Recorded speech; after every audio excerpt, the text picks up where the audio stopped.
We are now live. First of all नमस्ते and आप सभी का स्वागत है जो आज हमारे साथ जुड़ रहे हैं. मेरा नाम वानी मनोराज है and on behalf of Chetna I be today's moderator. आज का जो हमारा वेबिनार है, it's a series of webinars, is the first in a series of webinars on child right issues. Every Sunday हमारे साथ legal experts या social activists जुड़ेंगे जिनके साथ we will unpack the contemporary challenges of child right issues. आज हमारे साथ हमारे एस्टीम्ड पैनलिस्ट जुड़े हैं. हमारे साथ जुड़ी हैं miss Pragya Pandey ma'am. She is our chief guest for today's webinar. Miss ma'am is the member of National Commission for Protection of Child Rights. She was an advocate in the Supreme Court of India.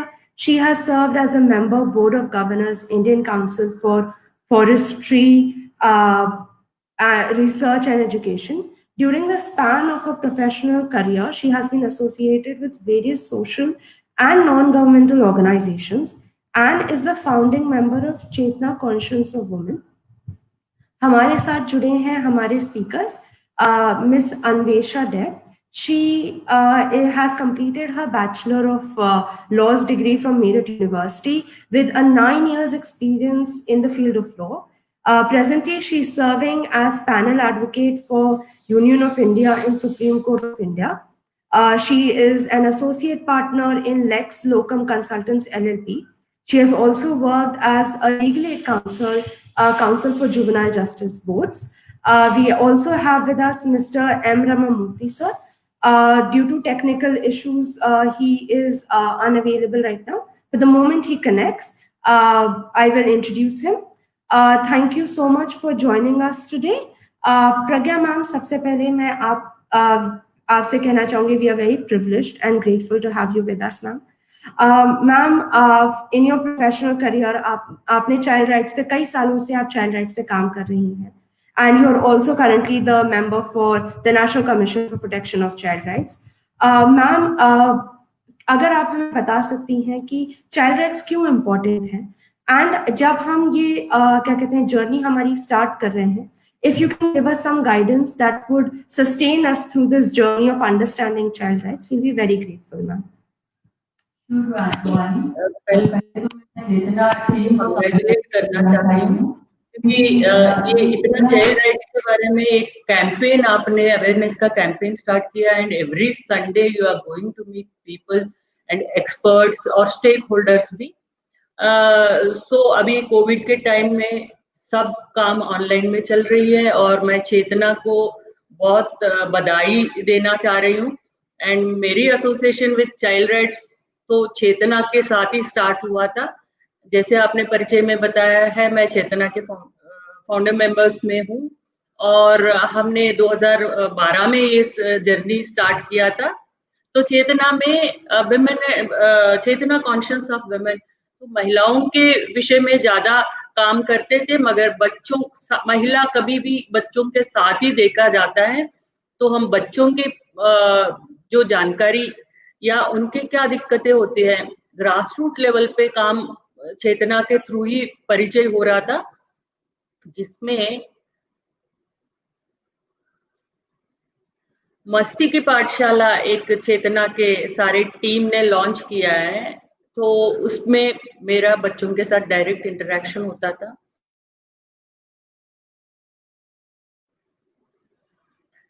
सो बेझिझक बातें, menstrual hygiene के बारे में ये भी एक project चेतना ने चलाए.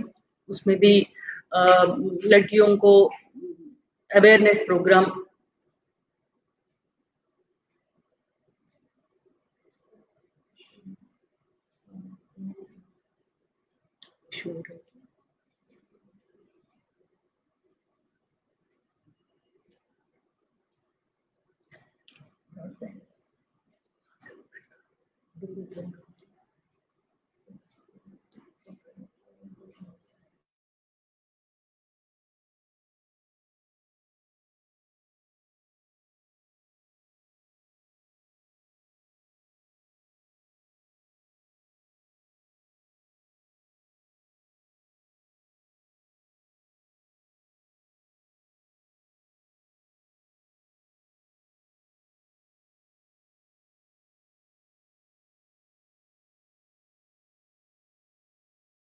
मैम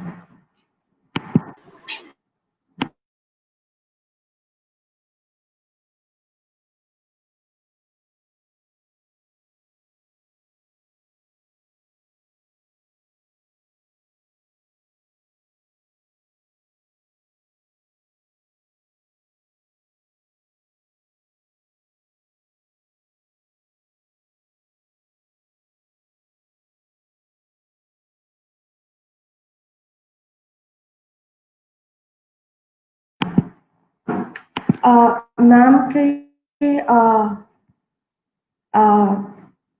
हेलो जी, मैम का कनेक्शन खराब हो गया है, so she will be connecting with us again. In the meantime, we will proceed with our webinar. जब हम हमारे साथ जुड़ी हैं अन्वेषा मैम. आज हम बात करेंगे चाइल्ड राइट्स के ऊपर.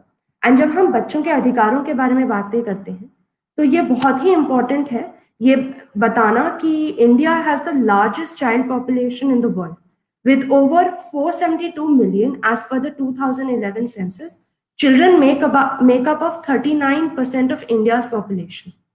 In India, children are one of the most vulnerable groups of citizens, and उनकी आवाज पॉलिसी डिसीजंस में और लेजिस्लेशंस में बहुत बार नहीं पाई जाती है. Therefore, ये हमारी एज कम्युनिटी एक रिस्पॉन्सिबिलिटी बनती है कि उनकी आवाज हम सही लोगों तक पहुंचाएं और उनकी आवाज हमारे पॉलिसीज और हमारे लेजिस्लेशंस में रिफ्लेक्ट हो. जब हम चाइल्ड राइट्स के बारे में बात करते हैं तो जो सबसे पहला डॉक्यूमेंट जो था जिसमें चाइल्ड राइट्स के बारे में स्पेसिफिकली अधिकार दिए गए थे बच्चों को, वो था United Nations convention on the rights of the child. ये एक लीगली बाइंडिंग डॉक्यूमेंट है सारे कंट्रीज पे. ये जो कन्वेंशन था ये 1989 में अडॉप्ट किया गया था यूनाइटेड नेशन से, एंड इंडिया ने इसे 1992 में रैटिफाई किया था. The UN Convention contains specifically rights for children. आज के हमारे जो वेबिनार है उससे रिलेटेड जो राइट्स हैं वो है आर्टिकल 32 टू आर्टिकल 36, जो protection of children from child labour, drug abuse, sexual exploitation, trafficking and other exploitation से उन्हें प्रोटेक्ट करता है. और article 37 and 40 provide right for those children who are apprehended while committing a crime, जिन्हें हम juveniles कहते हैं. इनको राइट्स जो दिए गए हैं उसमें राइट है right to reintegration in society, right for not being detained for long, right to not be put into prison with adults, and right to fair trials. जो हमारा जुवेनाइल जस्टिस एक्ट है वो specifically deal करता है. वो जब लाया गया था वो इसलिए लाया गया था क्योंकि इंडिया में ऑब्लिगेशन थी फॉर क्या कहते हैं जो राइट्स प्रोवाइड किए थे यूनाइटेड नेशंस कन्वेंशन के अंडर उनको हमारे सिटीजन्स को देने के लिए. तो जुवेनाइल जस्टिस एक्ट री इनैक्ट किया गया था. मैम मैं आपसे ये पूछना चाहूंगी कि जो ये एक्ट है जुवेनाइल जस्टिस एक्ट, इसे बाइबल एक्ट नहीं तो अम्ब्रेला एक्ट कहा जाता है. एंड इसमें कई क्या कहते हैं ये बहुत ही कॉम्प्रिहेंसिव लॉ है बच्चों की प्रोटेक्शन के लिए. अगर आप कुछ शब्द में हमें इसकी जो वो क्या कहते हैं इनकी जो हाइलाइट्स हैं इस एक्ट की अगर वो बता सकती हैं, we will be very grateful. Yeah, thank you. And first of all, thank you so much, Vani ji, for inviting me in this webinar. ये child से related कोई topic होता है, issue होता है, तो it really interests me a lot because I have been working in the juvenile justice boards as well. So, and I'm really very happy to be a part of this webinar. And you know, okay, जो highlights हैं, मैं आपको briefly highlights के बारे में बताऊंगी. The main highlights are, firstly, जैसे आपने अभी बोला कि juvenile, this juvenile word is replaced now. Now the word child is used. Okay, first change, first highlight. Thereafter, second मैं आऊंगी, वो है introduction of section 15, that is preliminary assessment. वो ये बहुत important change आया है जो 2015 juvenile justice care and protection of children act में आया है. That is preliminary assessment into heinous offences by the board. इसमें मैं छोटा सा एक डिस्क्रिप्शन देना चाहूंगी इसका। ये इसीलिए बनाया गया है सो दैट कुछ ये देखा गया था लॉ बनाने से पहले कि जो 16 to 18 एज ग्रुप है, इस एज ग्रुप में बच्चे काफी हीनियस ऑफेंसेस कमिट कर रहे हैं। So that was the reason कि ये इंट्रोड्यूस किया गया सो दैट ये बोर्ड पता लगा सके through this assessment, preliminary assessment of that child, कि उसने किन सर्कमस्टेंसेस में ऐसा किया एंड जो उसने ऐसा कमिट किया है, whether he knows that the consequences of that act. ठीक है, इसके लिए ये बोर्ड इस तरीके से पता लगाती है एंड थ्रू क्वालिफाइड साइकोलॉजिस्ट ये टेस्ट होता है। उसके बाद ये टेस्ट का जो रिपोर्ट है वो जुवेनाइल जस्टिस बोर्ड्स में सबमिट किया जाता है। ठीक है, okay. The next change I would say that is, जैसे आपने अभी बोला दैट फेयर ट्रायल का जो राइट टू फेयर ट्रायल था, उसमें एक नया क्लॉज ऐड किया गया है इसमें।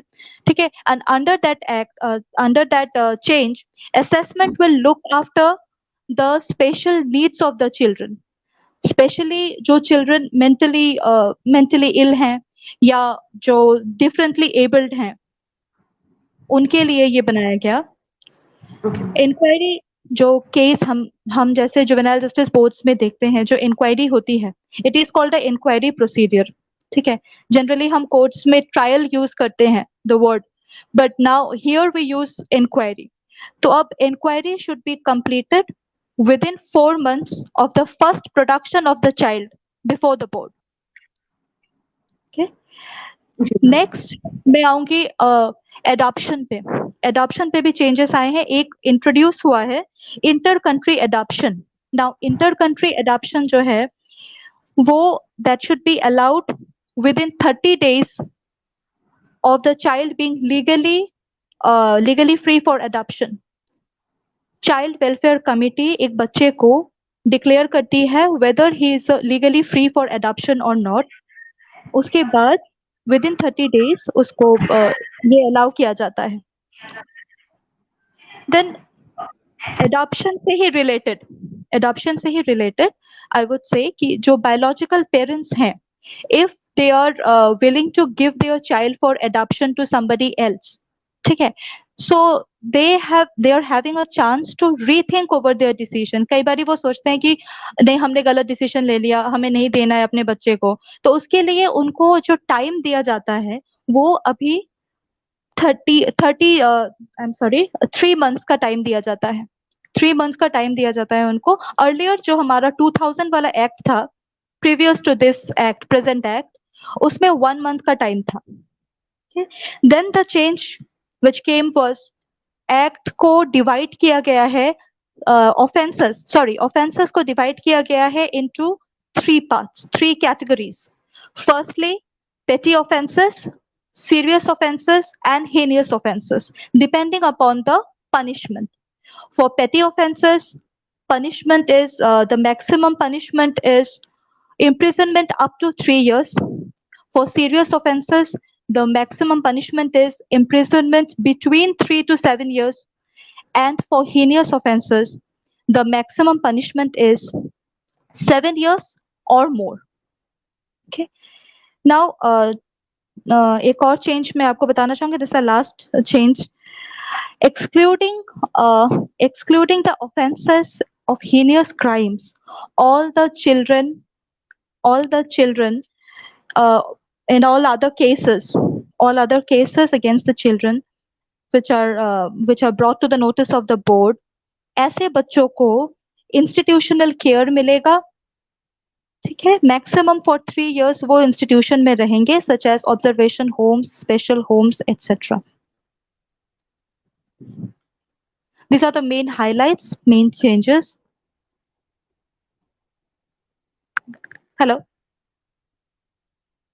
Hello, you are mute. जी ma'am, thank you so much ma'am, because जो आपने बताया है इसमें काफी सारे एरियाज कवर किए गए हैं इस एक्ट में। मैं जब सुन रही थी, इसमें अडॉप्शन भी है और इसमें क्या कहते हैं, अलग अलग बच्चों के लिए अलग अलग प्रोसीजर्स भी हैं। Ma'am, one more thing is there, The general principles are also added. Apart from all this, the general principles are also added into this. Yeah. Okay, ma'am. Ma'am, before we move on to the second question, Pragya Parandi ma'am has joined us again, Sure. and I will connect her. जी.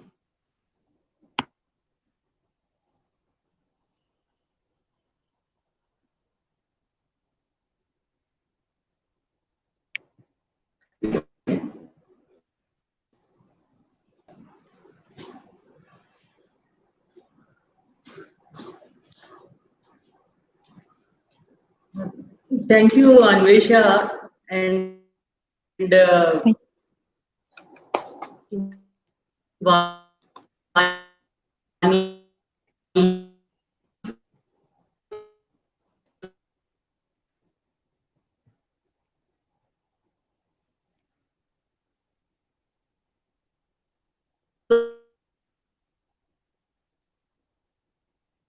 तो हमेशा मेरे साथ चलते रहते हैं.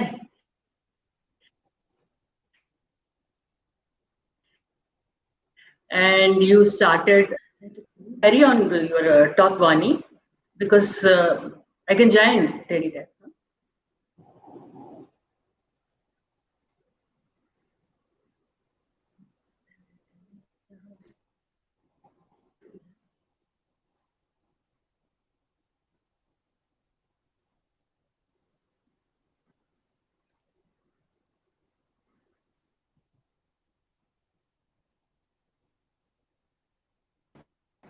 So it's a good start.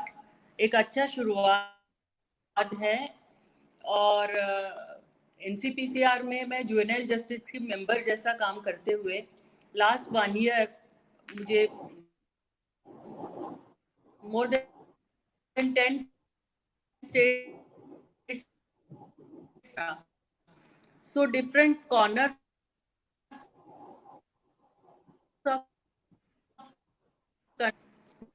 भी महसूस हुआ. चेतना की जो मेरी जर्नी थी, चेतना में काम करते टाइम मस्ती की पाठशाला है, बेझिझक बातें हैं, बहुत सारे प्रोजेक्ट, सुर चेतना, बच्चों के लिए म्यूजिक का एक इनिशिएटिव जो चेतना में जो ट्रेनिंग लिया गया है. और सुप्रीम कोर्ट की जो एडवोकेट्स है, मैम चेतना की प्रेसिडेंट थे ज्योतिका कार्ला, और doctor Indu Aneja first president of Chetna, mental health expert है, ये सब भी हमें कहीं ना कहीं एक दिशा दिया था. और उसी दिशा ट्रेनिंग एक्सपीरियंस लेकर मोर देन 800 मैटर्स जब बच्चों का कॉम्प्लेंट्स आया है इंटीरियर एरिया में, वहीं के वहीं उसी समय में विद इन सम आवर्स में उसका रिड्रेसल किया गया है. और मैं चाहती हूँ चेतना आगे ऐसे ही कंटिन्यू हो जाए. अपना चाइल्ड राइट्स का ये जो अभियान लिया है, अवेयरनेस का कैंपेन, उसके साथ साथ बाकी जो टॉपिक्स है, महिला वुमेन राइट्स के बारे में और ह्यूमन राइट्स के बारे में, राइट्स के बारे में बताना कोई गुनाह नहीं है. एक मिथ है हमारे बीच में, किसी को भी उनके राइट्स का अवेयरनेस देते टाइम तुरंत बोल देते हैं ड्यूटीज भी सिखाना चाहिए. मेरे लिए तो पर्सनल कमेंट्स भी आ गया था, पहले लेडीज को बिगाड़ रहे थे, अभी बच्चों को बिगाड़ेंगे क्या. मगर ये बिल्कुल भावना निकाल देना चाहिए. अवेयरनेस रहना मतलब वो लड़ाई करना नहीं है. दे शुड स्टेक होल्डर से लेकर पेरेंट्स से लेकर बच्चों तक सबको अवेयरनेस चाहिए. जब कानून एक संविधान है या कानून एक दिया है, एक्सप्लेन किया हुआ है, तो वो बच्चों तक जो बेनिफिशियरीज है और उनके अभिभावक हैं, उन सबका एक क्लैरिटी होना चाहिए. तो अभी इस महामारी के समय में जे एक्ट को कितने लोग जानते भी है, तो कितने लोग उनको फॉलो कर रहे हैं. तो मेरा ये 1 साल की एक्सपीरियंस में स्टेक होल्डर्स तक भी अवेयरनेस नहीं है. तो मैं चेतना को कांग्रेचुलेट कर रही हूँ और टीम चेतना आगे विषय को लेके जाए. और दोनों एक्सपर्ट्स जो आज जुड़े हैं, अधिवक्ता परिषद को भी मैं धन्यवाद बोल रही हूँ. और चेतना और आगे बढ़े और चाइल्ड राइट्स की पूरा अवेयरनेस की कैंपेन, साथ में जो नीड ऑफ द डे है वो उस इश्यू को लेकर आप एक्सपर्ट्स को बुला के इस अभियान को आगे लेके जाना है। Thank you so much.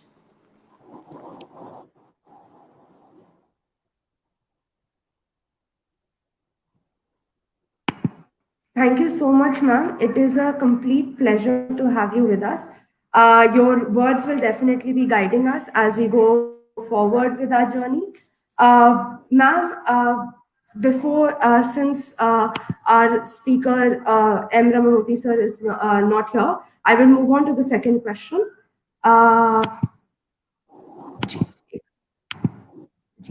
Ma'am, the second question, since you mentioned that general principles is also something that has been added to this act, and ma'am, I have the act here with me, the Juvenile Justice Act, and going through the act, going through the act, ma'am, it is, ये बहुत ही interesting था कि general principles for child protection को include किया गया है। ये law courts ने इवॉल्व किया है ये जनरल प्रिंसिपल्स को, लेकिन इस एक्ट में डाल के एक लेजिटिमेसी मिल गई है इन जनरल प्रिंसिपल्स को। तो मैम, अगर आप थोड़ा सा हमें बता सकें ये प्रिंसिपल्स क्या हैं and why are they so important when talking about child protection, ma'am? See, ये हमारे एक्ट में in section 3 chapter 2 of juvenile justice act 2015 ये general principles of care and protection for children डाला गया है। There are 16 principles in total, ठीक है। First principle is principle of presumption of innocence. मैं आई वुड हेलो जी जी I would like to just एक या दो लाइन में I'll just want to explain. Okay, first principle is the principle for presumption of innocence. तो board को जब भी कोई CCL का किसी का मैटर आता है किसी बच्चे का, हेलो या जब भी किसी बच्चे का मैटर आता है बोर्ड में, the board members should presume that the child is innocent. Okay, ये presumption उसको मिलना चाहिए, and in that regard only their body language, their tone and everything should be that कि जो बच्चों से child friendly हो, you know, जो child के साथ you know वो अच्छे से वो अपनी चीजों को बोल पाए, they can express themselves easily in a better way. Second is principle of dignity and worth. Children को हमेशा dignity के साथ and worth के साथ उनको treat किया जाना चाहिए, क्योंकि उनकी भी अपनी एक डिग्निटी होती है। Okay, no matter if they have committed something, some offense which is in law which is not permissible, okay, but still they have a dignity, they are human beings after all. तो उनको उनकी एक अपनी उनको एक dignity के साथ and worth के साथ उनको ट्रीट किया जाना चाहिए, so that they feel that they are also what, you know, उनका भी कुछ है, they are also a human being. The next is principle of participation. The children has the right to participate in the proceedings in the board. जब juvenile justice boards में कोई proceeding चलती है, children के खिलाफ एक केस आया है एक बच्चे के खिलाफ, तो बोर्ड सुन रही है उसको, then even while passing the order also, जब प्रिंसिपल मैजिस्ट्रेट हमारे उसको ऑर्डर को पास करते हैं, then the child has a right to speak if he sees that the order is adversarial to his interests, वो उनके इंटरेस्ट के खिलाफ जा रहा है या अफेक्ट कर रहा है उसके इंटरेस्ट को, तो he has a right and it will be duly considered by the board while passing the order. Okay, next is the principle of best interest. Now this is the purpose of enactment of this act, basically to ensure the best interest of the child, to protect the best interest of the child. तो कोई भी हम काम करते हैं या board में कोई भी मैटर आता है, तो सबसे पहले ये देखा जाता है कि इसमें बच्चे का क्या इंटरेस्ट है और बच्चे का इंटरेस्ट कैसे प्रोटेक्ट हो सकता है। okay, then after the best interest there are some other principles like family responsibility. जो बच्चे इंस्टीट्यूशनलाइज होते हैं उनको भी कुछ रिस्पॉन्सिबिलिटीज दी जाती हैं, जैसे कि उनको as if they are staying in a hostel, ठीक है, and just like a family they try to bring up the child into you know normal stream mainstream of the society कि कैसे करना है, कुछ रिस्पॉन्सिबिलिटीज लेनी होती हैं। Then after this family responsibility, principle of safety. It is very important. बच्चे की सेफ्टी हमेशा देखी जानी चाहिए, whether even if he is in a institution, child care institution, तो उसकी सेफ्टी होनी चाहिए। वहां पे उसके साथ कोई ऐसा कुछ एब्यूसिव लैंग्वेज ना यूज करे, उसके साथ कुछ हाथापाई ना करे, कोई ऐसा ऑफेंस, दूसरा ऑफेंस ना कमिट करे कोई उसके साथ, the other inmates. Then positive measures. बच्चों के माइंड में जब भी कुछ ऐसा एक स्टिग्मा लग जाता है कि हाँ, he has committed something, committed a wrongful act, तो उनका माइंड वैसे ही बहुत अंडर प्रेशर होता है। तो जब वो मतलब कुछ पॉजिटिव मेजर्स लिए गए हैं इस एक्ट के मुताबिक, so that they feel normal, तो उनको ये लगे कि नहीं नहीं ठीक है, हमने मतलब वी आर नॉर्मल, मैं अपनी फैमिली की तरह ही मैं यहाँ पे रह रहा हूँ। Like they are made to watch TV, they are made to play, there is a playground. Because मैं जब वहाँ पे थी जुवेनाइल जस्टिस बोर्ड्स में, तो I use to visit the observation homes also, so I know that all the facilities and everything provided to them. Then principle of non-stigmatizing, it is very very important again, because non-stigmatizing means बाकी जो inmates होते हैं, it's I'm talking about regarding the institution only. Institution में बाकी inmates होते हैं, they start just taunting the child. कोई नया बच्चा आता है कि तुमने क्या किया, तुमने तो ये काम कर दिया है।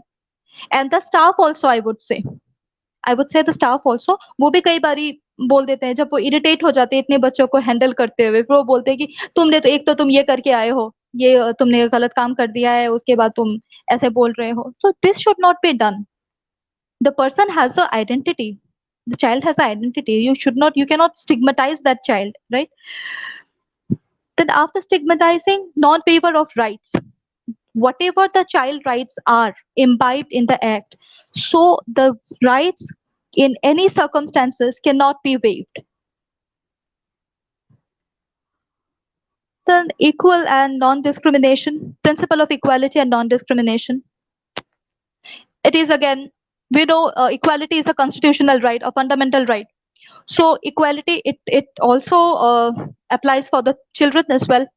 उनको भी equality मिलना चाहिए, and उनको भी non discriminate नहीं किया जाना चाहिए, that he has done murder or he has done something, he is black, he is white, so you should not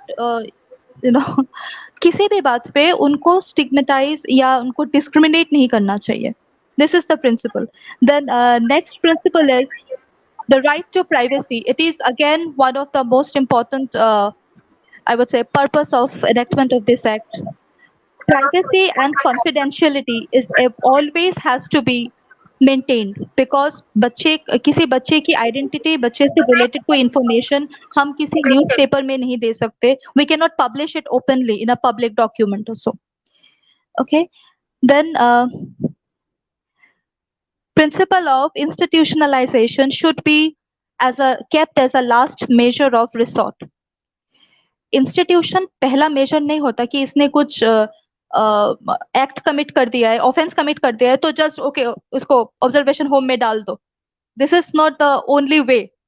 so first of all the child has to be restored, it has to be looked into कि उसको कैसे restore किया जाए दोबारा से उसको society में, जब वो गलत रास्ते में चला गया था, how can we bring him into the righteous path and how can we restore him to his family again. Okay, then principle of repatriation and restoration. This is again the same thing which I have just discussed. उसको restore किया जाना चाहिए child को, restoration के लिए सारे measures लेने चाहिए। Principles of fresh start. Now कोई बच्चा कुछ अगर कोई offense कर देता है तो उसको एक second chance मिलना चाहिए to start a fresh, उसको fresh life lead करने का chance मिलना चाहिए, or else it will have a very bad effect in his mind and his heart. Principle of diversion. And lastly, the principles of natural justice. These are the 16 principles, and these are equally followed and well followed, being followed in the juvenile justice boards. Ma'am, thank you so much. I know these principles are very, very important. Before we move on, we are joined by Miss M. Mumbai, and I'd like to introduce him to our viewers. Sir has 30 years experience as an advocate in Madras High Court. He's founder trustee of National Trust for Environment. He has been called to act as a legal champion in numerous cases related to children and their rights, including assisting in rescue of girls from various exploitative situations. He's also the state secretary of the Division of Tamil Nadu BJP. Sir, namaste. Thank you so much for joining us today. And I'm sure your vast experience in implementation of JJ is going to help us in understanding the Juvenile Justice Act better.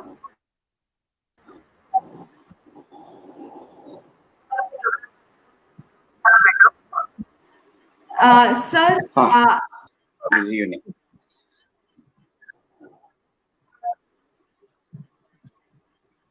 Yes, please. Ji, sir. You're So saying something? Sir, Yeah. okay, sir. Moving on to from the general principles, the JJ Act has two categories of children, as ma'am has already mentioned. Then before, the two categories are child in conflict with law and child in need of care and protection. Ma'am has experience with child in conflict with law, and sir has a lot of experience with regard to child in need of care and protection. I'll first start with sir here. Sir, in your vast experience that and your professional experience as well, can you tell us who a child in need of care and protection is, and what is the procedure for their protection under the Juvenile Justice Act?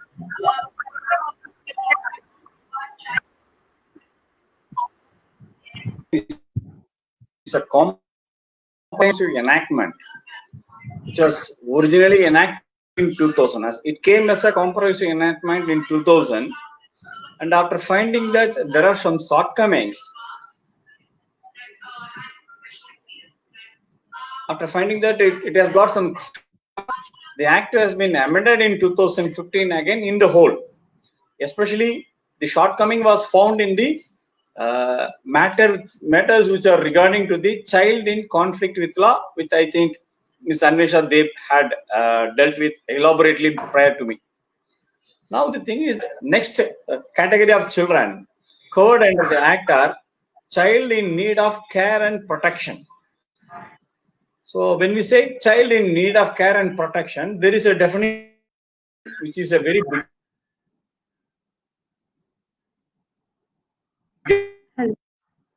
one.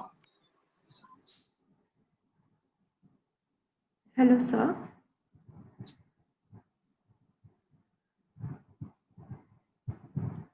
So what I will confine myself to is this: children who have even at least one parent will not come under the Definition Act.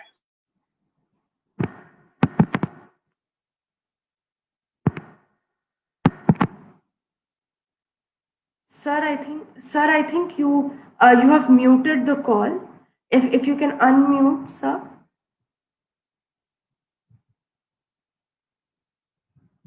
So your audio is not available.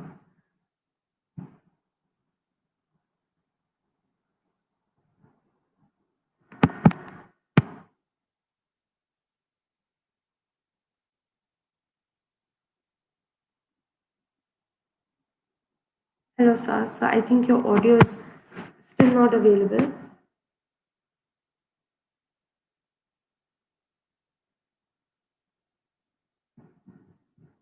Okay, we will try. Hello, sir. Ji, sir, yeah, your audio is available now, sir.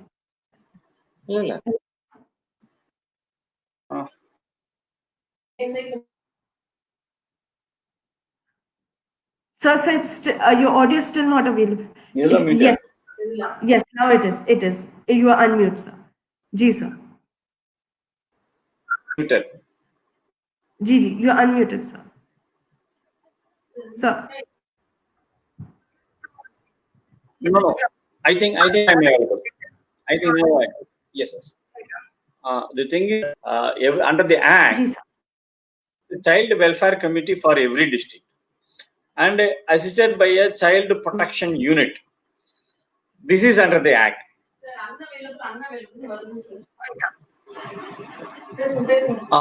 So this Child Protection Welfare Committee, they are appointed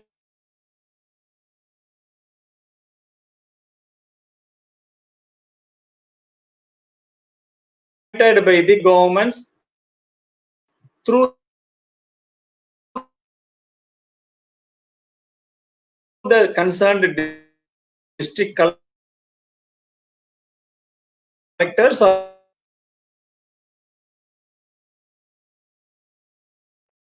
district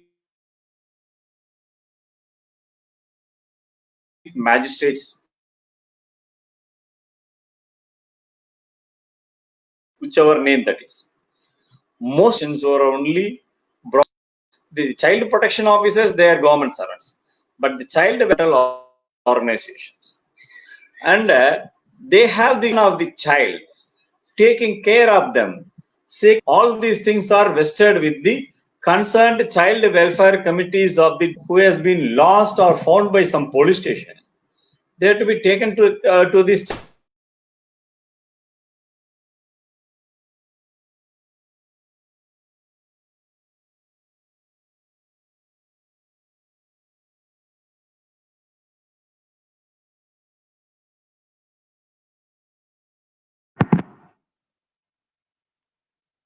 Sir, I think your audio is not available, and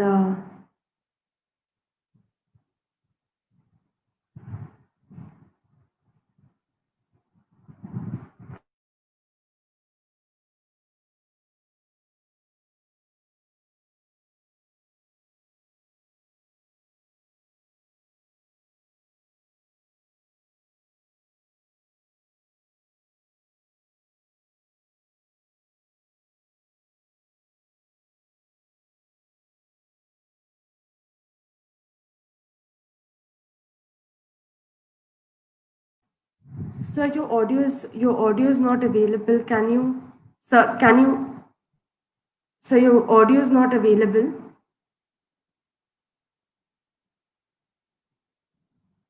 Hello, sir. Sir, can you, sir? Can you unmute? So your mic isn't connected. It seems to be having some technical issues, sir.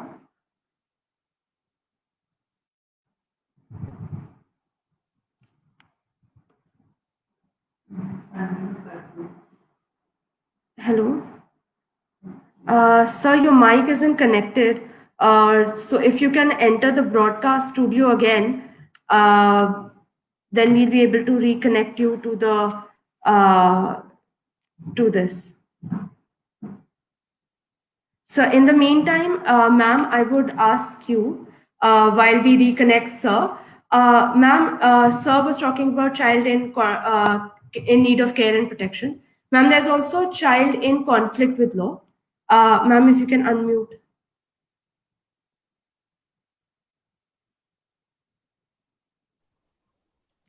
Yeah.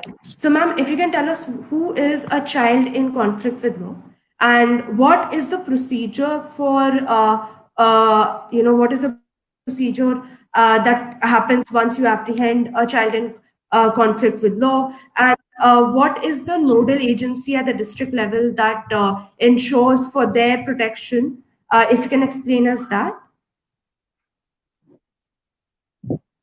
Yeah. Firstly, a child is a person who is under 18 years of age, according to the Act. Okay. And if such a child commits any act which is an offense in the eyes of law, then he is said to be a child in conflict with law. And regarding the Juvenile Justice Board, I would like to say that juvenile justice boards are established under the provisions of Section 4 of Chapter 3 of the present Juvenile Justice Act 2015. So, so whenever a child in conflict with law, I'll just shorten it. I'll just use the word CCL, okay, for child in conflict with law. Now, whenever a CCL commits an offense, he is apprehended by the police, the local police.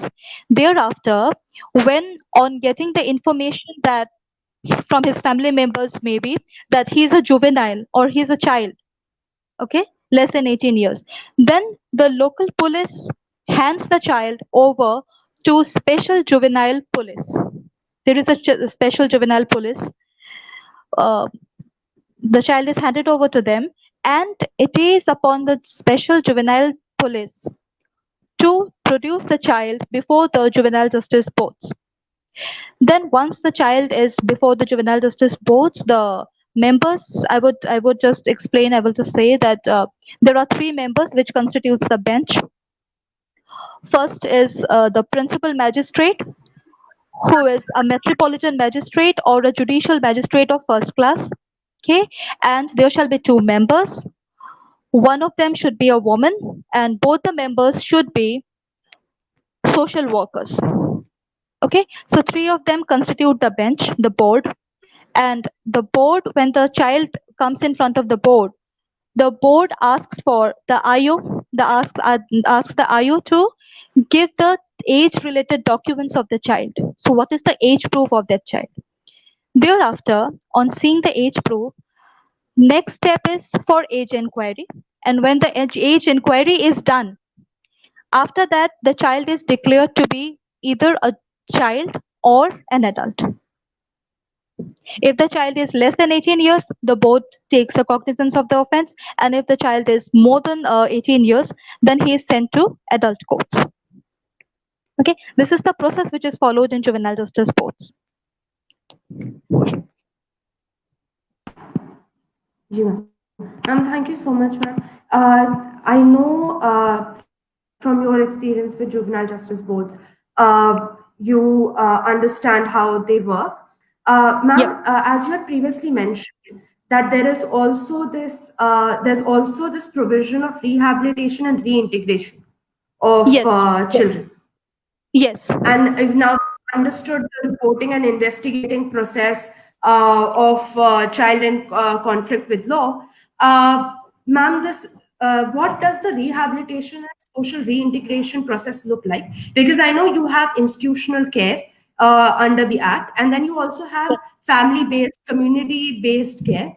So if you Yeah. give us an idea of what this provisions look like under the Act, ji ma'am. Yeah. Yeah. See, Chapter 7 of the Act deals with the rehabilitation and reintegration of children. Okay, for the children who are institutionalized in special homes or OHBs, for those children, the process of rehabilitation and reintegration is based on the child care plan, which is prepared by the institution itself in which the child is staying. That institution prepares the child care plan, and based on that, it depends the process of how the how the child can be rehabilitated, or how can he be restored, reintegrated. So preferably the institutions also think that the child should be restored to his family so that he can get the care, love and affection of his family. Okay, then the child is, hello, am I audible? Yes, ma'am. Yeah. Okay. Then a child is, they preferably think that the child should be restored to his family, and or to the lawful guardian of his. Then apart from this institutional thing, we are also having non-institutional care options. Okay, like adoptions, foster care, sponsorship programs, aftercare programs. Okay, so I would just give a brief description of these programs. Like adoption, as we know, like adoption is a process in which a child who is an orphan, or surrendered by his family, or abandoned, vagabonds, if anybody is interested in bringing him up as his own child, then there is a process, complete adoption process. It has to be a legal process. So that person has to go through all the legal procedure and adopt the child as his own child, and bring him up and to make him a good citizen of this society. Now, next, the name which I took is foster care. So foster care is a new term. It has been introduced in our country, and foster care means a child is placed in a family, a domestic environment of a family, which is uh, apart from his biological family. It may be Okay. a relative's family, it may be a friend's family, okay, which should be known to his biological family, but it should be different from his biological family. The atmosphere, the domestic atmosphere, and everything should be different. Okay, so this is what foster care is. The CWC, and for the institutionalized children, the CWC, the Child Welfare Committee, that is, CWC places such child for foster care, and the DCPU, as just Mr. Ramamurthy said, DCPU means District Child Protection Unit. This unit, they work for this, they find for a suitable family for the child, particular child, so that which would be most suitable for the child to be kept and to be, just to stay with them and to have and get involved in their family like a member. Okay, Ji. yeah, this is it about the foster care. And now the sponsorship program, this is also implemented by the DCPU itself. Okay, and it provides for a panel of persons. It is a panel of persons, families, organizations, etc., who are interested in sponsoring the child. Okay, like providing for his educational facilities, some financial help, different things which are essential for the development, overall development of that child. Thereafter, if we see once the child attains 18 years of age, then he has to leave the institution where he's staying, like we say, observation homes. So like after Ji. attaining 18 years, he has to leave the observation home. So after leaving, the state government thinks that it's a responsibility to prepare some programs for such children, which are known as aftercare programs, like to provide for their education, to provide for their employment skills, the knowledge of employment skills, okay, and job placement as well. So for example, I'll just say, when I was in juvenile justice board, we used to go and visit the OHPs. So there I have seen that the OHPs had a collaboration with Pradhan Mantri Kaushal Vikas Yojana. So this is what this is. These centers are there even in police stations. In some of the police stations of Delhi, they have built up the centers of PMKVY, and in those centers, these children, even some of my children who used to come to me, whose cases I have handled, they used to say, madam हमें काम चाहिए, हमारी family की ऐसी स्थिति नहीं है, हम अपनी फैमिली को सपोर्ट करना चाहते हैं. So in that case, I have personally sometimes requested the board to let him to allow him to go to send him to PMKVY centers and to get some employment skills, and for a bright future, to earn a decent livelihood, good livelihood for himself and his family. Hello. Ji, ma'am. Ma'am, thank you so much. Yeah. The process that you said about rehabilitation is obviously very, very unique. It is very comprehensive क्योंकि usually app ये सब ही provide करते हैं. तो Okay, juvenile, ji, ji ma'am. I'm sorry to interrupt you, but one important thing is necessary to be said here. That is, जितने भी child care institutions हैं, these ji. all have to be registered under Section 41 of the Act. Okay. Okay. Yeah, ji. this is very important point. I missed it. Sorry. Yeah. नहीं हाँ हमारे साथ जो Ramamurthy sir हैं, he's joining over call, so he's going to Yeah. be on call with me, and he's going to be explaining about CNCP and offenses. Great. I'll Great. hope to select him. Yeah. Hello, sir. Yeah, I'm listening. Yeah. Yes, sir. Sir, will you be able to tell us about CNCP? Ji, sir. Yes. Hel- Can Ji, you sir. start, ma'am, now? Ji. Yes. The child in need of care and protection. There is a long definition under Section 214 of the Act. So it says, in short, in nutshell, I'll say that who will not be a child in need of care and protection? I'll say that a child who has got a parent, has got at least one single parent, who has got a foster or adoptive parent, a child who has got at least second class heirs who will be taking care of them, of the second class heir of the parents who will be taking care of the children. These children will not come under the category of the child in need of care and protection under the Act. Otherwise, the definition is so exhaustive that every other child would be dealt with under the Act as a child in need of care and protection. For instance, there may be a child who has no parents, no foster parents, not even a close relative. So under these circumstances, the child has to be produced. Normally, it is done by the social welfare department, or actually it has to be done by the child protection unit of the concerned district. So they will have to produce the child before the child welfare committee is appointed by the concerned district magistrates or district collectors, whatever name they are called upon. So the child in need of care and protection will be produced, and they will be conducting inquiry, and they will try to find out whether there are really any parents, even a single parent or relative who will be taking care of them, some guardian who will be taking care of them. Even if there is a guardian, still the child welfare committee will have some say over the welfare of the child. So in order to bring the child into the mainstream life of the society, all these efforts have to be taken by the child welfare committees along with the child protection unit of the concerned district.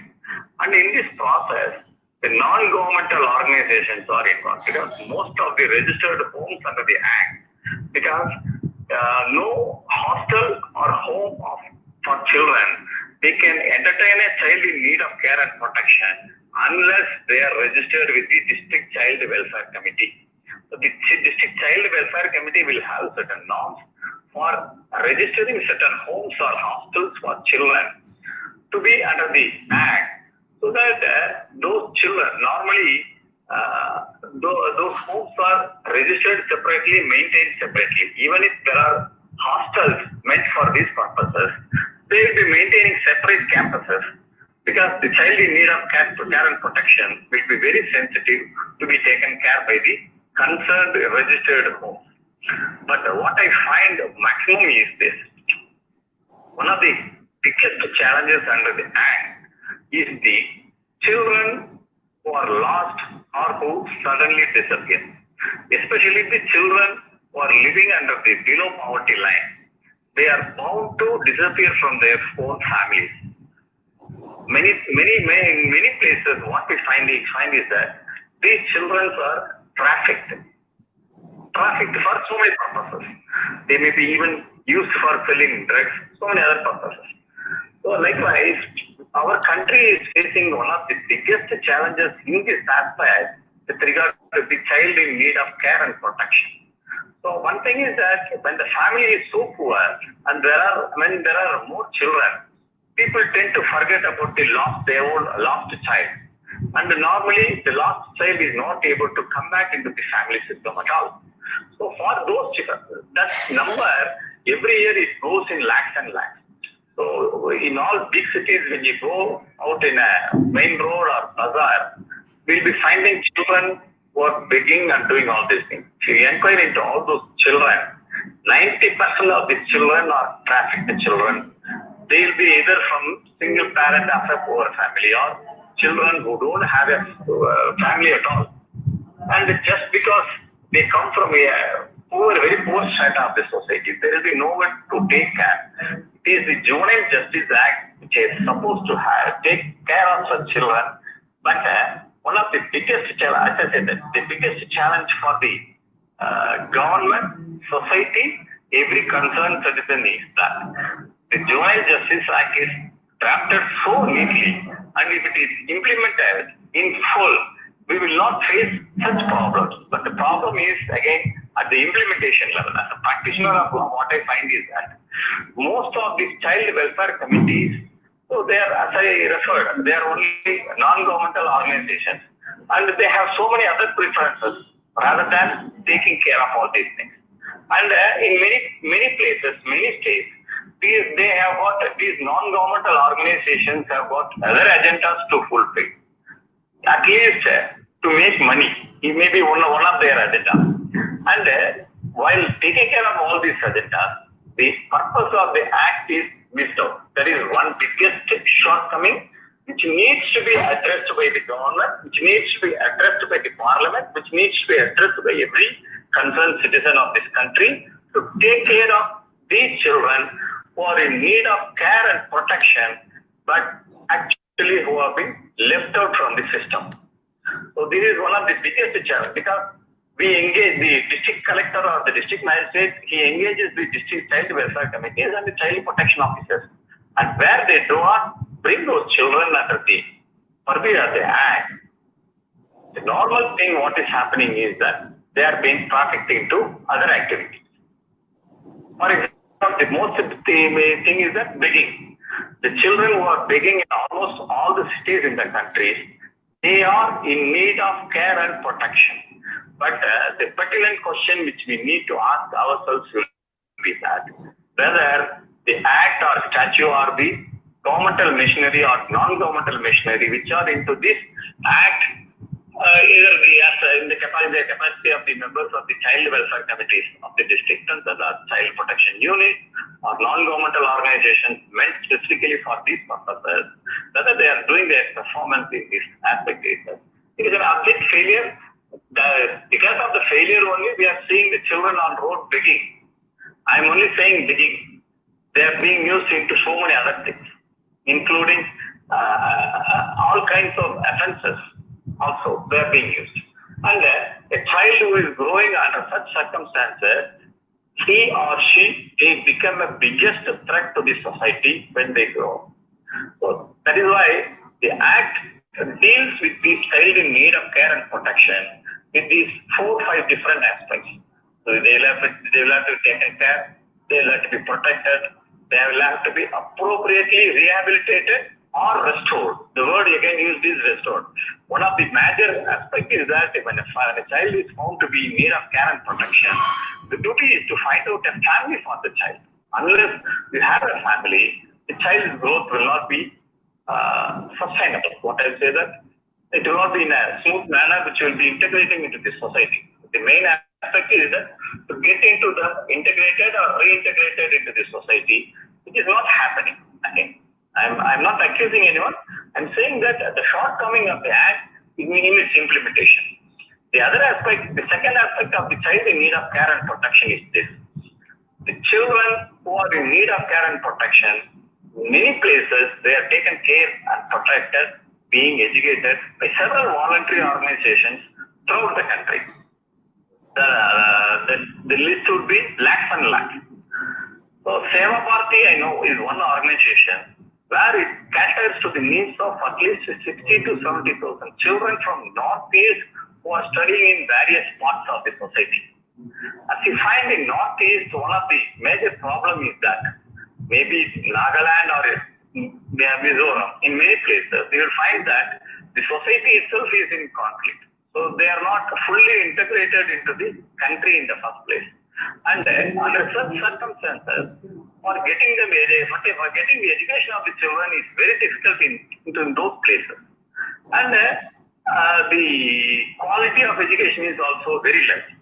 So what Seva Bharati does is, I'm giving an example of one NGO which is doing in a stellar performance, which is about 80,000 children, maybe their age group may be above 8 or 9, which means that the child who could be able to take care of themselves, to fend themselves, including taking baths, so changing dresses into, so that those kind of children, from standard 3 to 4 onwards, they are brought into various parts of the country, Maharashtra, Karnataka, even Tamil Nadu we have got those home, where they will be given hostel accommodation, 24-hour hostel accommodation with food and education. This is being done from 1980s onwards, which is going successfully, and there are so many children who are grown up. So after growing up, they are working for this organization again and single. So the act is implemented like this only. About, you just imagine, from 4-5 states, about 80,000 children, they are transported from the concerned state to a new state where they will be having good and better education, providing food. So you require a huge logistical support for this. And with a kind of huge logistical support, the children are brought into. But what happens in the place where they are studying is, again, there are some busybodies where they find that such things should not happen. So I was into one of the public interest litigations which Madras High Court. One of the issues raised before the Madras High Court is that the children from Northeast should not, the argument which was put forth is that the child should grow in the background where it was born. So theoretically it is very good. Child should be brought up in the place it was born, where it has got a natural habitat, where it has got a characteristics or cultural connectivity, language, everything. So therefore, you should not bring the children from Northeast to other states, because that is effectively culturally damaging their connection to their roots. So this is a far-fetched argument. We said that it is the parent who has to decide. And these 60,000, 80,000 children are either having parents or at least single parent or at least some relative in the second one. So therefore we said that from the first place, you cannot bring all these children into the definition of child in need of care and protection, even if you are bringing them into the definition of child in need of care and protection. Still, the children have got their right to be educated in the first place because there has become a fundamental right. Secondly, we put up the argument that even the guardian or parent, single parent, if they wish their children to be studied in a better place than their native thing, then it will be falling under the category of Article 19, where every citizen has got the right to freedom to move anywhere. So this was pointed out in one particular case, and we succeeded. We said that yes, children have got the right, like any citizen, children is also a citizen. The child has got the right to get themselves educated anywhere in the country, including Tamil Nadu or Karnataka. They may be even from Manipur or Mizoram or Meghalaya. But still, when the parent, even a single parent wishes, when the guardian wishes, they can come. Only thing is they will have to have another guardian here in the school, and they will be reported to the Child Welfare Committee for supervision and control. The Child Welfare Committee will have supervision. They can come check whether the children is properly fed. So these are the practical issue which is coming. Again, the third issue which will be coming again, the issue is this, where there are some NGOs, where they are running regular institutions, where many homes are being run by poor children who are having regular parents. In all these places also, the child welfare committees, they go and disturb their children for the simple reason they say that you are running a home or a free hostel. So therefore you fall under the category of the registered home under the Act. Therefore you need to register yourself. So again, our argument would be that we have to differentiate. One is that where the children who are really in need of care and protection, they are left in the streets to be loitering around, to be begging, to be trafficking and all those things. And where some poor children are taken into some hostels or some homes which are meant only for the poor children, where they will be having parents. There, the child welfare committees or the child protection officers, they are going on disturbing things. So we have filed cases saying that you have no jurisdiction in those things. If say suppose there are 100 children in a registered in the home or a free hostel, I'll say use the word free hostel, where they will be given education. When those schools are there, when those places are there, then there is even at least one parent, then the child welfare committees will have no role. I'm saying that in those places, while child welfare committees should not poke their noses into me, they are abdicating their duty in one aspect. Whereas they are entering into some kind of a jurisdiction where they don't have jurisdiction under law. both these things are happening. So these are the shortcomings which are to be addressed to by the Parliament, I think. So in the 2015 Act, when it was redrafted, mostly the Parliament went into the child in conflict with law. So more specifically with regard to that Nirbhaya case, when it found that one of the accused was under the age of 18, therefore he fell under the category of child in conflict with law. But it was found on facts that it was that guy who was the most cruelest one who committed the heinous act of crime against that girl. But there was a shortcoming, therefore he came out. That is why the act was amended in 2015, where the new provision says that if a child is aged 16 and above, even if the child is lesser than 18 years of age, then if the heinous act is committed, which is got imprisonment of 7 years and above, then he should be dealt with as any other offender. That is the long and short of those amendments, effect of those amendments. When the Parliament enacted the amendment in 2015, again I am repeating to say that the child in conflict with law, this aspect was taken care into in a larger aspect, and where the child in need of care and protection have been left out again, I will say. There is a definition, there is a system, everything. But we have not created a system under the Act. It has been left uninstitutionalized, I would say that. It needs to be institutionalized to bring these children who are begging in the street. The child who is found to be begging in the street should be taken care of by the Child Protection Unit. The Child Protection Unit should take the child to the Child Welfare Committee. Proceedings must be started, where to find out whether the child has been involved in the act of begging or not. So if it is found that the parents themselves are found to be indulging in those activities, involving the child in the begging, and I'm using only the word begging because I just wanted to use a milder word. There are harsher things which our children are being made to do in this country. So then the parents must be punished the same way as a child marriage. Supposing this Juvenile Justice Act deals with a child marriage, where the offender is our parent, and where the child is less than the age of marriage meant for women, then the parents also will be punished, and the girl will be dealt with under the Act as a child in need of care and protection, where she will be given restoration and rehabilitation program. That has been provided under the Act, new Act after 2014. Yes, that is a very good and a very fantastic thing. But again, lakhs and lakhs of children, they are roaming our cities, roaming of the streets, roaming the gullies, the slums. They are left out in the system. That is my critique on the new Act, the shortcoming. What I would say that for improving the Act, especially our Madam Pragya Patil is there. I think she is there, still there. I hope that she will be hearing me. Those children, we need to frame a scheme. We need to have some institutionalized setup. Because India is the largest country where we have got the largest number of population. Of course, the statistics data says that between 2014 and 2019, large number of people have come out from poverty line. All those things are wonderful, fine, okay.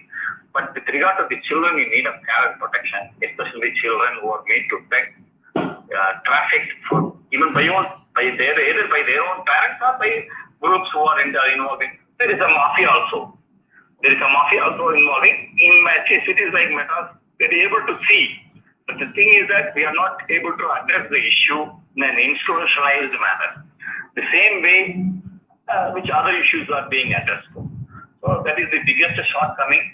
So therefore, we need to find out an institutionalized way or a mechanism in every district where any child who is found in the street begging, the policeman who is taking care of them has to report them to take them to the Child Protection Unit, ultimately to the District Child Welfare Committee, who will be dealt with. The child has to be sent to some institution for studying to be taken care of. If such things are taken care, then over the period of time, the crime against the society will come down. Because it is these children, if you look at the records of the crime records of the biggest criminals who are loitering inside the prisons, when you go and check, they would have started their career from their childhood. So it is a child who has been neglected in the street. Tomorrow he'll be becoming a gangster, a killer, a murderer, a raper, every criminal thing. So where we need to address the issue would be at this level of taking care of the children in need of care and protection. That aspect, the definition is there, act is there, procedure has been set up, and a system of district child welfare committee is there. But in a district, the population where the population is 10 lakh or 20 lakh or 30 lakh, according to difference, in different states, the population sizes differ from each and every district. So the committee will be having about 10 to 15, and there will be one child protection officer. The size of the committee will be too small. But anyway, we can't put a big exchequer expenditure into the government. Only thing is that we need to draw more and more non-governmental organizations and more groups of concerned citizens into this action. Like in the Consumer Protection Act, I'm drawing a similar analogy. In the Consumer Protection Act, to make it better, the consumer protection groups are recognized by the statute, recognized by the government, recognized even consumer forums, where they can represent the grievances of the large number of consumers. To some extent, it is good. The district level consumer forums are working after all these things. Now the act has been made still better. But again, I'll say that the Chetna, the very name of Chetna is awareness. Right? So the awareness, the very name is Chetna. The awareness of the Juvenile Justice Act has not percolated down into the public. I'll say that I will draw the analogy of the Domestic Violence Act, Domestic Violence Against Women Act. So the Domestic Violence Against Women Act has gone down. Every magistrate you can find some cases. Wherever there is an issue, people are now starting going to the court, social welfare departments and court to find some solution. In the same way, Juvenile Justice Act with regard to the child in need of care and protection. The child in conflict law is totally a different aspect where they have to be dealt with totally different. I think this DABE is dealt with fantastically. I want to say that child in need of care and protection is more of a civil action. There is nothing criminal in it. More of a where the child will be taken care, protected, rehabilitated, restored into the society back. So reintegration, a process of reintegration has to be done. It cannot be done in a day. It takes time, it takes energy, it takes the involvement of a number of people, which has not been done. So therefore, the same way where the consumer awakening has been done, the same way where the domestic violence against women has gone down well, the same way we need to take up in a bigger way to create an awareness in the minds of public in the first place. Once an awareness is created, once concerned citizens know, see, the problem is this. Even many of the lawyers do not know that there is an existing system and procedure for the child in need of care and protection. If you say Juvenile Justice Act, people's mind, especially many of the lawyers' mind, my own friends, many people, they don't go into the act. Their mind thinks that the Juvenile JJ Act deals only with regard to the child in conflict with law. The second aspect of that is, the second aspect has not gone down even amongst the lawyers. Well, so there is a system. There is a system of child protection unit, child welfare committee. These things to be propagated and awareness has to be created throughout the country. Then only this, once an awareness is created, then the concerned citizens will bring these children to the child welfare committees. So then the child welfare committees will get an assistance from the public. Unless you involve the citizens in the process, this program will not success. This act will not come into fully effective. That's my humble view on this matter. Sir, the only improvement which has to be made is we'll have to involve the concerned citizens in large numbers with regard to the child in need of care and protection. So, sir, what would you suggest for an individual like me? As an individual, what can I do like if I understand the act, what message would you give to a person or an individual or a concerned citizen on what they should do if they come across somebody who's a child in need of care and protection? What would you suggest for them? Very good, very good. So you may find maybe you are taking, I suppose, an X or Y. He or she goes to the office in a scooter. On the way, stops in a signal.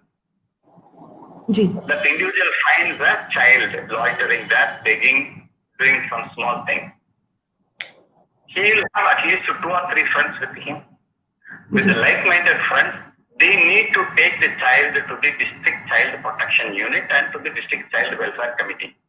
They will have to inform that the such and so on child, no, it is the day where we have got mobile cameras, everything. So if the individual has got the time and energy, they can talk to the child concerned, find the whereabouts and other things can be done. Otherwise, they can immediately inform it to the, see what I will say that like the complaint mechanism is there. So the child protection unit or the district child welfare committee should have a connectivity to a WhatsApp thing or a whatever email things. So these WhatsApp numbers should be published in so much that, so like 108, call 108 in case of emergency, call 100 in case of police emergency. So likewise, you will have to find out a common number throughout the country. I think Pragya ma'am can initiate the process for this. We can have a number, one particular number where we can make a ring, we can make a call which will be registered there in the district child welfare committee or the child protection unit. And so and so there is one child is loitering in that place. Then if the process is identifying the child initially will be the difficult thing. Once the child is identified and taken into the system of child welfare committee, then the law takes course. Then there is a process where the government machinery will come and help. Now the problem is that the government machinery will not know, it will not do on its own. That's why we call it a machinery. In the first step of taking the child to the notice of the district child welfare committee or the child protection unit, that will be the duty of an individual like any citizen. So this awareness should be created among the citizens. Once that is done, the number of children who are in need of care and protection, who are loitering, especially I will say that, who disappear. A child disappearing in Chennai will not be made available here in Chennai. The child will be taken to Mumbai or Delhi, where they will be involved in some other business of bootlegging, begging or whatever it is. So therefore, concerned citizens throughout the country have to take effort. One advantage is that they may not go into the state capitals and urban. It is the district capital level then they have to do it. One advantage is since it is a digital world, a WhatsApp photo and a WhatsApp call, it can be done. Yes, sir. Thank you so much, sir. Your words, the information that you have provided is definitely is very helpful to understand how CWC and DCPU work, how CNCP, child in need of care and protection, how protection is provided to them. Thank you so much, sir. It was a pleasure having you with us, sir. And I really am very grateful to have you, an honor to have you with us. Thank you so much, sir. Thank you so much. Jesus.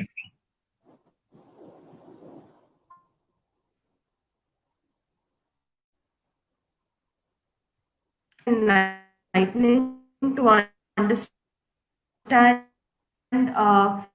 CNCP, child in need of care and protection, and the issues that arise. And it is very important. Sir ने भी कहा कि बहुत बार जो child in need of care and protection है, जो CNCP है, ये अलग-अलग ये जो word है या term है, ये बहुत broad है और इसके अंदर बहुत सारे बच्चे आते हैं, चाहे वो बच्चे हों जिनको सेक्सुअली एक्सप्लॉइट किया गया है, जो ऑर्फन हैं, जो क्या कहते हैं ड्रग ट्रैफिकिंग में फंसे हुए हैं, जिनकी ह्यूमन ट्रैफिकिंग की जा रही है, या वरना जो मिसिंग हैं, जो घर से भाग गए हैं, या वरना जो क्या कहते हैं जो सड़क पे हैं और अपने माँ बाप के साथ या अकेले और भीख मांग रहे हैं, ये सारे बच्चे child in need of care and protection के अंडर आते हैं। और ये बहुत जरूरी है कि हम इनको जैसे ही इनके बारे में पता चले, हम इनको क्या कहते हैं प्रॉपर अथॉरिटीज को इनके बारे में इन्फॉर्म करें, सो दैट इनकी क्या कहते हैं, इनकी देखभाल की जा सकती है, इनको पोषण मिल सकता है, इनको एजुकेशन मिल सकती है,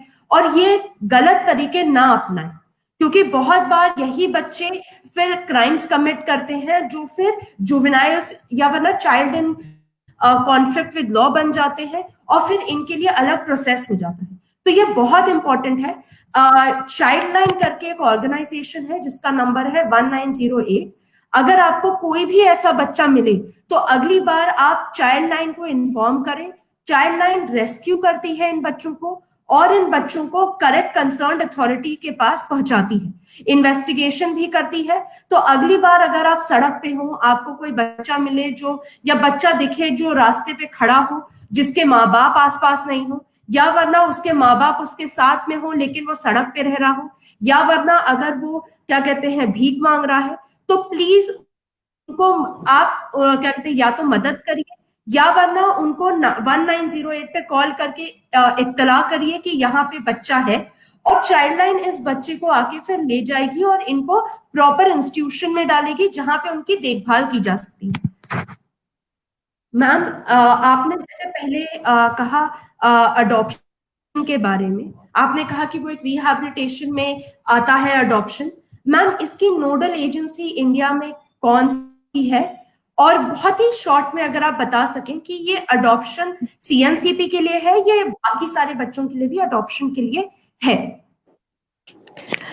एडॉप्शन वैसे तो सीएनसीपी के लिए भी है, बाकी बच्चों को भी ले सकते हैं, बट मोस्टली जो CWC है, Child Welfare Committee, that is the main committee which declares the child to be legally free for adoption. Okay, so I will straight away would come in terms of the act. What the act says about the adoption is section 56 में deal किया गया है adoption को लेके. So section 56 में कहा गया है कि there is a thumb rule. Okay, there is a thumb rule that a child has to be declared a child legally free for adoption, to be adopted. Okay, now how would the child be legally free? So the CWC is the concerned committee which conducts a proper inquiry under section 38 of the act. एक inquiry की जाती है, उसमें ये देखा जाता है कि whether this child can be declared as legally free for adoption or not. उसके बाद बच्चे को डिक्लेयर कर दिया जाता है. Then he is sent or placed in some agencies, specialized agencies. उसके बाद अगर किसी को इंटरेस्ट है, कोई लेना चाहता है, then that person can coordinate or apply to the specialized adoption agencies for this regard. Okay, there is a set of regulations which is known as Adoption Regulations 2017. It is there for strengthening the process of adoption. Okay. So as per that regulation को ही हम उसको you can say कि यही constitution है adoption के regard में. तो इस regulation में ही सब कुछ laid down किया गया है. Everything is there कि कैसे adopt करना है, what is the procedure, what are the agencies. So I would just briefly tell you, like as per the Adoption Regulations 2017, who can be adopted, which children can be adopted. Okay, firstly जैसे हमने पहले भी discuss किया है, an orphan or abandoned or surrendered child from his biological family. Okay, and who are legally declared legally free for adoption by the CWC. एक तो first category हो गई. Second category is child of a relative. वो foster care वाला जो मैंने आपको बताया था, इट्स किसी भी रिलेटिव का चाइल्ड अगर आपके पास है, जैसे मेरे भाई का, मेरी बहन का, किसी का बच्चा मेरे पास है, सो दैट मीन्स ऐसा बच्चा भी मैं अडॉप्ट कर सकती हूँ. And it is also defined in the act in section 2 subsection 52 that you can adopt a child. How can you adopt a child of your relative? Then a child or children of your spouse from your earlier marriage. पहले के पति या पहले की पत्नी से अगर कोई बच्चा है और उसके जो बायोलॉजिकल पेरेंट्स हैं उसको अगर वो अभी अभी के जो पेरेंट्स हैं स्टेप पेरेंट्स अगर उनको वो एडॉप्शन के लिए देना चाहें then those children can also be given for adoption. Then specialized agencies जिसकी मैं आपको बात कर रही थी, specialized agencies are run by established by the state government and ji by voluntary NGOs. जी तो ऐसे स्पेशलाइज्ड एडॉप्शन एजेंसीज बनाई गई हैं जिनमें हम बच्चों को प्लेस करते हैं लाइक जो वॉलंटरी एनजीओ सेक्शन 65 में रिकॉग्नाइज्ड हैं जी उनको उनको ये हक दिया जाता है that they can house those children for housing those children who are orphan, abandoned or surrendered by their family. And you know CWC order करती है कि इन बच्चों को यहाँ पे प्लेस किया जाए then those agencies work accordingly उनको हाउसिंग की फैसिलिटीज भी प्रोवाइड होती है वो वहाँ पे रहते हैं. Then we are having SARA it's very important like section 67 deal करता है. SARA means state adoption resource agency. Okay state में स्टेट गवर्नमेंट ने सेटअप किया है and state adoption resource they are dealing with adoptions and related matters under the guidance of the central authority. Okay. Yeah. And there is another agency called CARA. It is the authority mainly. ठीक है, इसको कारा को ही authority माना गया है and कारा is there in section 68 of the act. So CARA is such an agency which was there before the commencement of the act even. It was existing before the commencement of this present act. So the CARA performs the following functions. पहला तो वो promote करता है in country adoptions within the country and help in interstate adoptions in coordination with the state agencies. Okay. Then they regulate certain the inter-country adoptions. Okay. They regulate CARA regulate करती है inter-country adoptions को. Inter-country adoptions is newly introduced in this act and its function is also to frame the regulations on adoption and related matters from time to time. जैसे जैसे कुछ changes आते हैं वो it's upon the CARA to regulate those changes, do the amendments and all. And also to carry out the functions of central authority. जो मैं central authority की बात अभी कर रही थी, CARA is authorized to carry out the functions of central authority under the Hague Convention on protection of children and cooperation in respect of inter-country adoption. Okay. So and hello. तो inter country adoption की जिम्मेदारी जो है वो कारा को दी गई है and it is done and Hague convention जो है वो इंटरनेशनली रेगुलेट करता है इंटर कंट्री अडॉप्शन को जिसमें आई थिंक इंडिया ने उससे India is a party to it. Yeah. I guess I'm not sure. I have to check, but okay.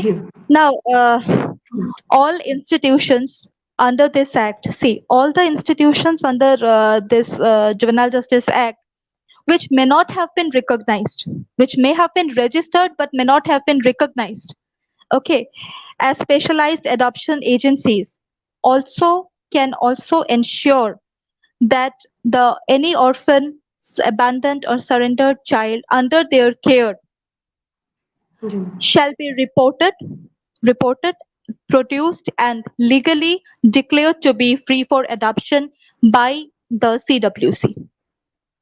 Okay. It's for the other institutions as well. and this is how the process of adoption goes on. And see, I have explained it in brief. And जी जी yeah, ma'am so ma'am Tom, you can ask. Yeah, जी ma'am you ma'am can ask me. जी ma'am Hello. Ma'am last Yeah, question क्योंकि हम time के बंद हैं और it's been 1.5 hours, so I'm going to ask you last questions. The please. last question is ma'am कि रमामूर्ति sir ने हमें जैसे बताया सीएनसीपी में सीएनसीपी बच्चों के लिए इम्प्लीमेंटेशन में कितनी दिक्कत हो रही है। Ma'am child and conflict in law को लेके आपके जो एक्सपीरियंस उसमें आपको कहीं ऐसा लगता है there's any shortcoming with the act, और या वरना उसके इम्प्लीमेंटेशन में कोई shortcoming है जो आप Yeah, हमें and बता सकते regarding the CCLs. जी मैम रिगार्डिंग सीसीएल में Okay. रिगार्डिंग द सीसीएल्स जो मैंने देखा है, लाइक मैं अभी एडॉप्शन पे बात कर रही थी, तो एडॉप्शन से स्टार्ट करती हूँ। Adoption purpose of point of view से अगर देखा जाए तो कुछ बच्चे जो वेगा बॉर्न्स हैं, सो उनको I think it is extremely necessary for the childless couple, क्योंकि हमारे देश में काफी childless couples हैं जो जो बच्चे के लिए तरसते हैं, like they long for a child, and but by God's I mean by God's grace they are not having any child. So if these people can adopt such children, then it would be a very I mean it would be a great thing for these children, क्योंकि इनको जैसे रामामूर्ति जी ने अभी बताया, these children are they are termed as child in need for care and protection because they are not getting that care from their families. आज वो क्यों भाग जाते हैं अपने घरों से? क्योंकि उनको घर पे वो माहौल नहीं मिल पाता।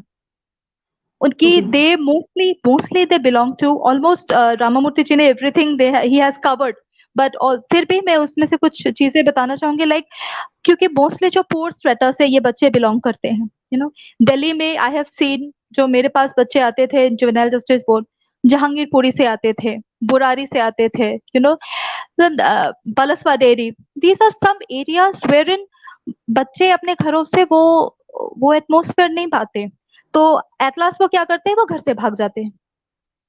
जी So this is a challenge which is like ऐसे बच्चों को भी मतलब जो जुवेनाइल जैसे मैं अगर बात करूँ CCLs की, तो CCLs उनको CNCP can at any point of time become CCLs. कभी भी वो कुछ ऐसा काम कर सकते हैं कि वो child in conflict with law हो सकते हैं। तो लाइक ऐसे बच्चों के लिए अगर हम कुछ ऐसा करें, लाइक अगर उनको अच्छा परिवार मिले, एक पेरेंट्स मिले, एक पेरेंटल लव एंड केयर मिले, then it would be a good thing.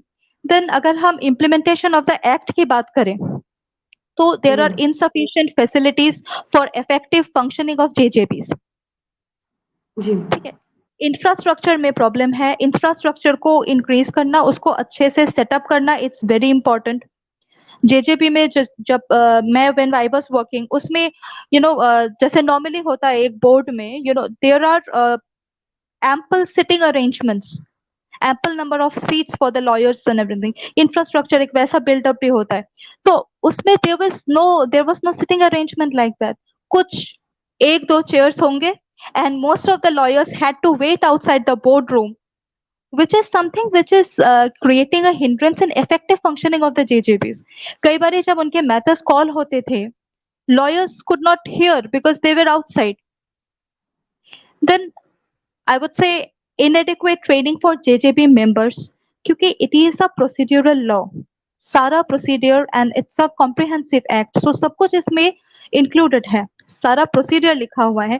अगर आप ट्रेनिंग JJB मेंबर्स की ट्रेनिंग फ्रीक्वेंसी बढ़ाते हो उसकी, because see there are, I know there are training programmes going on, people the JJB members do go to the training sessions, but I am talking about the frequency. The frequency has to be increased so that it gives a good impact on the implementation of the act, and it can help that way.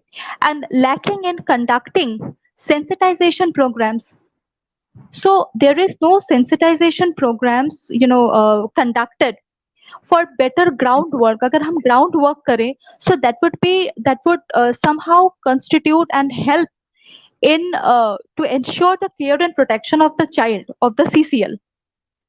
Okay. Ji Then there is a shortage of well experienced and trained staff.